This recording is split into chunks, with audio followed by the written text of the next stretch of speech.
Last 1 year back ఈనాడు జ్యోతి చదివితే నిజమేంటో తెలిసిపోతుంది. అప్పుడు మనం కూడా డిబేట్ చేసాం.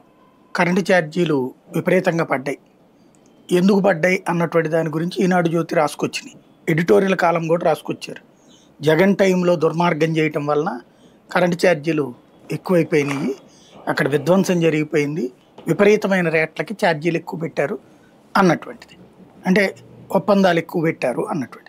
వాస్తవంగా అప్పుడు జరిగింది ఏంటి? జగన్ టైంలో అతను ₹2.49కే సెకీ దగ్గర కొన్నాడు. ₹2.49.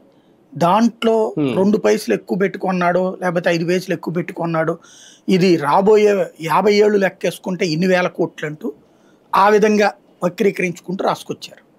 అంతే తప్పించి అప్పటిదాకా ఉన్న దాంట్లో అతి తక్కువ ఛార్జీ ఇదే. ఆ రోజు వరకు జగన్ వచ్చి ₹2.49 వరకు ఆంధ్రప్రదేశ్ చరిత్రలో అతి తక్కువ ఛార్జీ కొన్నది అదే. కానీ దాన్ని ద్రోహంగా, దుర్మార్గంగా, అబద్ధాలతో వంచారు వీళ్ళు.